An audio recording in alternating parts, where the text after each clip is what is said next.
உங்கள் ஆதரவுக்கு குழுவின் சார்பாக நன்றியை தெரிவித்துக் கொள்கிறேன். On behalf of the committee, I thank you for your support. அவர் தனது சக ஊழியர்களின் சார்பாக விழாவில் கலந்து கொண்டார். She attended the function on behalf of her colleagues. அணி சார்பில் கோப்பையை கேப்டன் ஏற்றுக்கொண்டார்.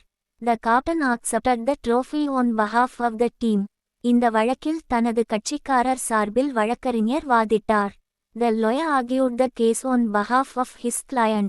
பள்ளி சார்பில் முதல்வர் அறிவித்தார்.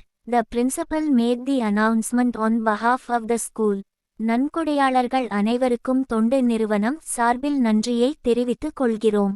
On behalf of the charity, we thank all the donors. தூதர் தனது நாட்டின் சார்பாக உரை நிகழ்த்தினார். The ambassador gave a speech on behalf of his country. ஏதேனும் அசௌகரியம் ஏற்பட்டால் ஏற்பாட்டு குழு சார்பில் மன்னிப்பு கேட்டுக்கொள்கிறோம். On behalf of the organizing committee, we apologize for any inconvenience caused. பூங்காவிற்கு செல்வதற்கு பதிலாக நாங்கள் கடற்கரைக்குச் சென்றோம். Instead of going to the park, we went to the beach. அவள் காபி பருகுவதற்கு பதிலாக தேநீர் பருகினாள். She drank tea instead of coffee. தொலைக்காட்சி பார்ப்பதற்கு பதிலாக அவர் ஒரு புத்தகம் படிக்க தேர்வு செய்தார். He chose to read a book instead of watching TV. அவர்கள் ரயிலுக்கு பதிலாக பஸ்ஸில் சென்றனர். They took a bus instead of a train. உங்கள் தேநீரில் சர்க்கரைக்கு பதிலாக தேனை பயன்படுத்துங்கள். Use honey instead of sugar in your tea.